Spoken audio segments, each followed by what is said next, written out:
이런 방향으로 가는 게 옳다라고 이야기도 못하면 그게 무슨 민주정치입니까? 당청 관계가 전례 없이 삐끄덕거립니다.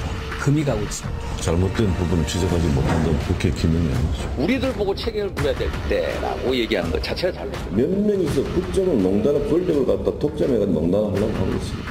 지금 현재 그런 사람들이 있습니다. 지금 당을 운영하는 데 있어서 당대표의 모습은 한마디로 92% 득템을 하고 있다. 예, 요사이 새누리당에서 흘러나오는 여러 사람들의 목소리를 저희가 종합을 해봤는데요. 어제 친박계 좌장 서청원 전 대표가 이런 요지의 말을 했습니다. 오픈 프라이머리라는 건 야당과 같이 해야 하는데 이제 끝났다. 김무성 대표가 오픈 프라이머리에 정치 생명 걸겠다고 말했었으니 이제 어떡할 건지 입장을 밝혀라. 예, 돌려 말하긴 했지만 결국 김무성 대표에게 물러나라는 의미로 해석이 됩니다. 불과 며칠 전에 친박 윤상현 특보가 김무성 대표로는 차기 대선 어렵다는 말을 한 데 이어서 서청원 전 대표까지 이런 말 하면서 지금 새누리당 발칵 뒤집혔습니다. 김무성 대표의 답이 궁금한데요. 이 상황에서 본인 출연은 쉽지 않고요. 김무성 대표의 최측근 모셨습니다. 김성태 의원 연결을 해보죠. 김 의원님 안녕하세요. 예, 안녕하세요. 김성태입니다. 그렇게 안녕하실 것 같진 않아요. 예. 우선 어제 서청원 전 대표의 발언은 어떻게 들으셨습니까? 윤상현 정무특보 발언에 이어서 예. 서청원 의원의 최고위원의 발언은 내년 4월 총선이 국민들에게 우리 당이 약속한 오픈 프라이머리가 제대로 지켜지지 않을 것 같다. 그렇기 때문에 차선책을 가져야 되는 거 아니냐. 예. 이렇게 보는 겁니다. 그렇게 또 해석하고 그렇게 봐야 되는 것이지 만일 그 이상을 넘어선 무슨 의도를 가지고 있다면 이건 심각한 문제죠. 근데 뭐라고 말씀하셨냐면 오픈 프라이머리에 정치 생명 걸겠다는 약속 지켜라 이렇게까지 말씀하셨어요. 이거는 상당히 결단을 해라라는 의미로 들려요. 오픈 프라이머리가 야당이 이제 안 하겠다고 했으니 끝난 거 아니냐란 말과 함께 했기 때문에. 그 부분은 본인이 최고회의에서 발언한 내용에 진위가 오해될 수 있기 때문에 최고회의를 마치고 기자들에게 예. 제가 조금 전에 한 발언식으로 예. 이렇게 수정을 했어요. 그렇기 그런가요? 때문에 그 이상 접근은 아니라고 보고 있습니다. 아니라고 이제 보고 싶으신 거죠? 말 그렇다면은 심각하다고 그랬지 않습니까? 알겠습니다. 오픈 프라이머리 이거 끝난 거 아니냐라고 사실 많이들 생각하세요. 왜냐하면 야당이 혁신안 내놨는데 거기서 오픈 프라이머리가 아니거든요. 근데 오픈 프라이머리는 여야가 함께 갈 때만 유효하다라고 일반적으로 알고 있기 때문에 김무성 표 오픈 프라이머리도 힘든 거 아니냐. 어떻게 보십니까? 그렇습니다. 이게 이제 이 오픈 프라이머리는 국민들에게 공천권을 돌려줘야 한다는 원칙은 김무성 당대표 혼자만의 소신이 아니라 예. 새누리당이 당론으로 채택한 확고한 입장이고 양보할 수 없는 가치예요. 현재까지는. 예. 다만 야당이 이걸 법 개정을 협조해 주지 않고 태도 변화가 있다고 해서 이제 와서 우리가 국민들과 약속했던 그런 오픈 프라이머리를 손바닥 뒤집듯이 이렇게 어떤 방식으로도 완전히 바꾸려고 할 수는 없는 것이죠. 다만 아직도 정계특위를 통해서 야당과 마지막 협상을 하고 있으니까 예. 국민 공천제의 취지와 정신을 살릴 수 있는 방식을 어떻게든 찾아야 하는 상황이 올 거예요. 예. 그런데 서청원 최고위원의 발언은 우리 국민들이나 언론들이 볼 때 이 성급하게 적전분열의 어떤 그런 양상의 발언이 될 수 있다는 그런 위험성이 분명히 내포하고 있죠. 어떻게든 오픈 프라이머리 국민들에게 공천권 돌려드리려고 노력하는 이 마당에 서청원 대표가 그런 말 한 건, 전 대표가 그런 말 한 건 이거는 선거 파괴다. 우리 당을 설령 완전한 오픈 프라이머리가 어렵다고 해도 예.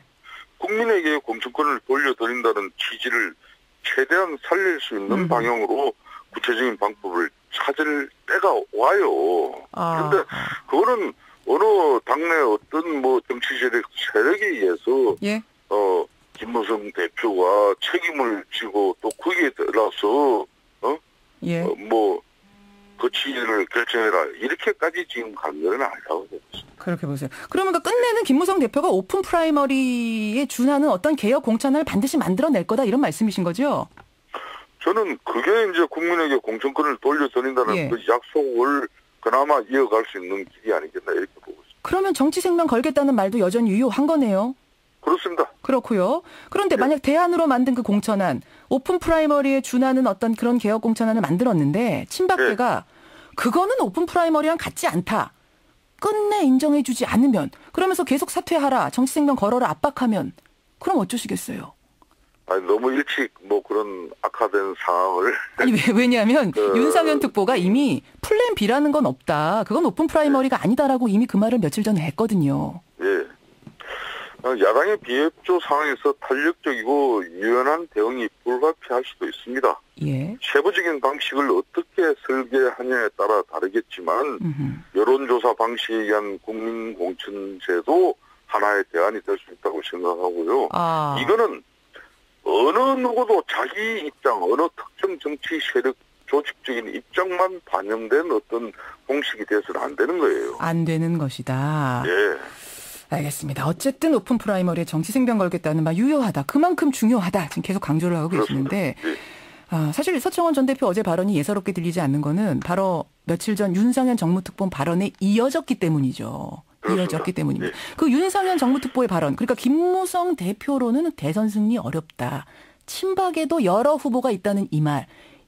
이것은 어떻게 들으셨어요? 뭐라고 답하시겠어요? 그 윤상현 특보는 평소 대단히 정무 감각이 뛰어나고 예.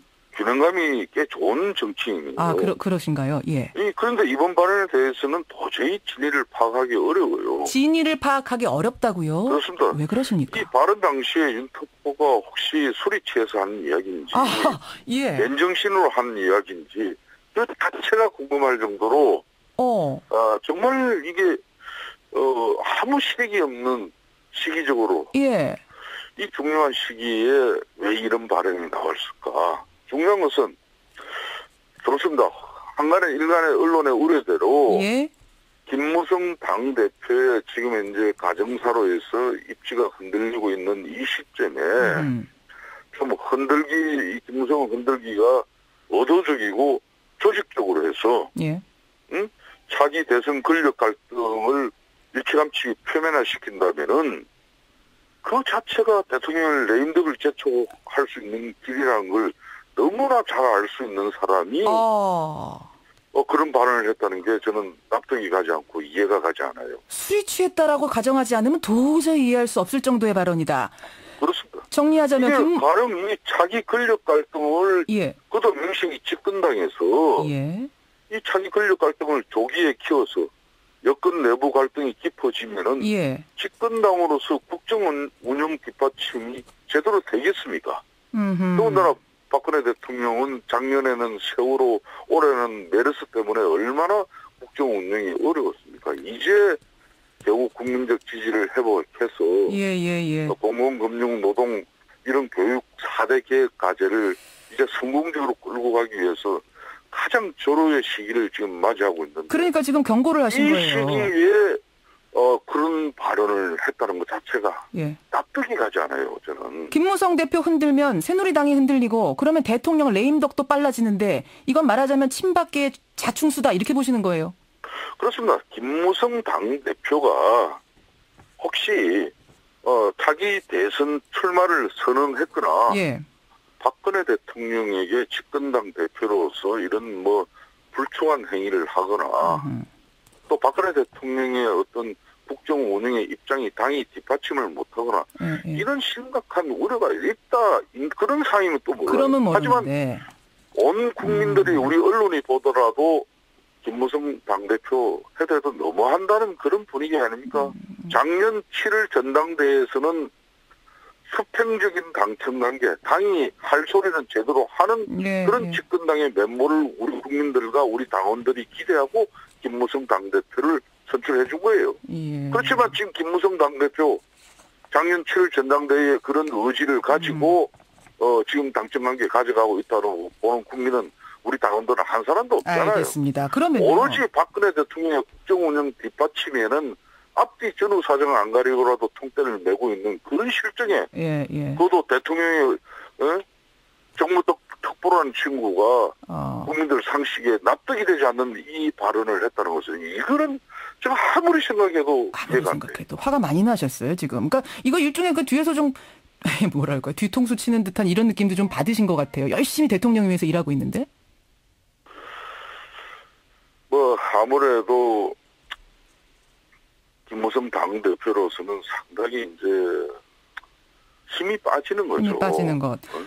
그러면요. 그렇지. 그런 맥락이라면 여차 잘못하면 당내 갈등으로 이게 이제 표면화되고 예. 이렇게 되면은